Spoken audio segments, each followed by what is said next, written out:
Hey, so Gran Turismo fans, this is, in my opinion, the best N400 class car that you can run in Gran Turismo Sport. This is the Honda Project 2N4. This car weighs less than 1,000 pounds. It's 900 and something pounds. And it has 300 and something horsepower. That's a ridiculous amount of power. I'm sorry to that computer I just rear-ended. But that's a ridiculous amount of power for a car for how much weight that it has. It essentially weighs nothing. Its power to weight ratio is ridiculous. This is why I say that this is the best car that you could run in the N400 class. There are a few issues with the car, and I will get to that a bit later. However, let's just go over what the car has really quickly.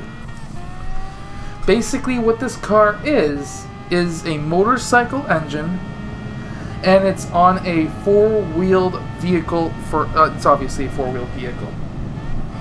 Now, this is a really good car. Now, really quickly, it's got a 999cc V4 engine, not an inline 4 that we're normally used to seeing, but a V4 engine. Now, stock, it does produce 212 horsepower, so keep that in mind. However, you can upgrade that power to be well over 300 horsepower. But even as a stock vehicle, this is a ton of power. It is a two-seater, so keep that in mind, but it is just a project car. This is not a real car that you can get in real life. So if you're in a race that doesn't allow GRX cars, then you may not be able to use it. However, in most cases, N400 class, you are able to use this car. Now, there are some issues with this car. One you just seen right there. And that is, if you tap the brakes too hard because you're coming into a corner too fast, too late, your rear end is going to be locking up.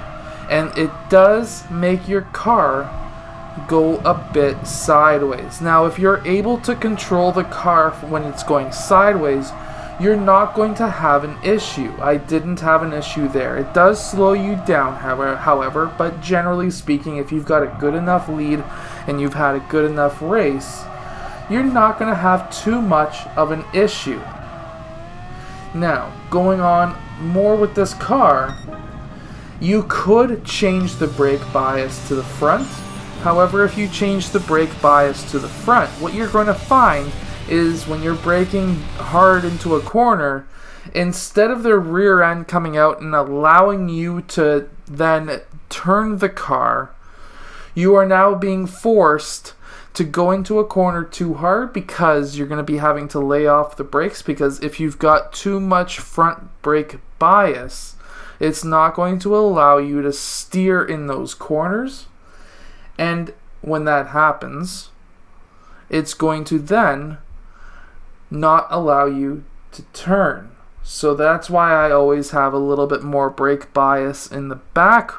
That way, if I do end up going into a corner too hard, basically I'm going to be able to still steer, but I just have to keep my eyes and my mind working, knowing that the rear end is going to be popping out on me.